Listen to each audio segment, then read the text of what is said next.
अगर आपका मन आपकी बात नहीं मानता, अगर आप सही जानते हुए भी गलत कर बैठते हैं, अगर ध्यान करने बैठते ही विचार भागने लगते हैं, तो श्री कृष्ण कहते हैं, इसका कारण बाहर नहीं, आपका मन है। भगवत गीता का अध्याय 6 इसी मन को समझने और वश में करने का मार्ग दिखाता है।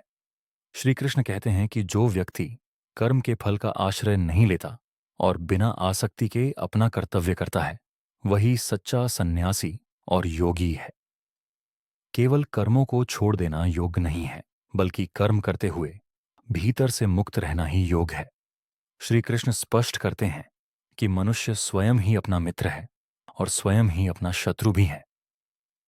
जिसने अपने मन को जीत लिया, उसके लिए मन सहायक बन जाता है, लेकिन जिसने मन को नियंत्रित नहीं किया, वही मन उसे नीचे गिरा देता है।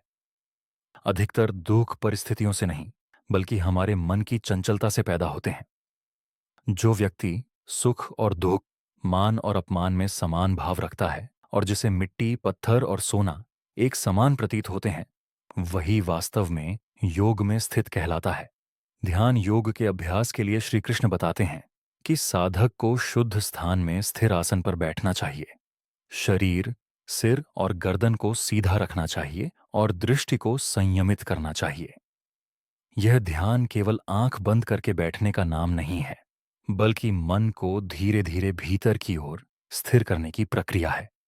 योगी को भय और असंतुलन से मुक्त होकर ब्रह्मचर्य और संयम का पालन करते हुए चित्त को परमात्मा में स्थिर करना चाहिए।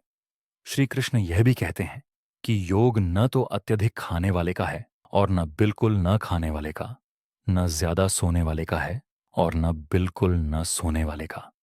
जो व्यक्ति भोजन, कार्य, विश्राम और जागरण में संतुलन रखता है, उसी के लिए योग दुखों का नाश करने वाला बनता है।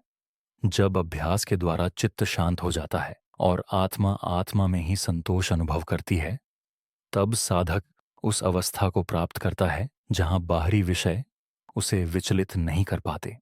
उस अवस्था में साधक ऐसा सुख अनुभव करता है जो इंद्रियों से परे होता है और जिसे केवल शुद्ध बुद्धि के द्वारा जाना जा सकता है। वहां पहुंचकर वह उससे बढ़कर कुछ भी नहीं मानता और बड़े से बड़े दुख में भी विचलित नहीं होता। यही ध्यान योग की सच्ची अवस्था है। यह अवस्था एक दिन में नहीं आती, बल्कि निरंतर अभ्यास और धैर्य से प्राप्त होती है। जब जब मन विषयों की ओर भटके, तब तब उसे वापस आत्मा में ही स्थिर करना चाहिए। यही अभ्यास मनुष्य को अंततः शांति और आत्मज्ञान की ओर ले जाता है। अगर आपको यह ज्ञान अपने जीवन से जुड़ा लग रहा है, तो वीडियो को लाइक करें और चैनल को सब्सक्राइब करें, क्योंकि यहां भगवत गीता को केवल पढ़ा नहीं जाता, उसे जीवन में उतारना सिखाया जाता है। अगली वीडियो में हम अध्याय 6 के अगले भाग में जानेंगे कि अगर मन बार बार असफल हो जाए, तो श्री कृष्ण उसका समाधान क्या बताते हैं।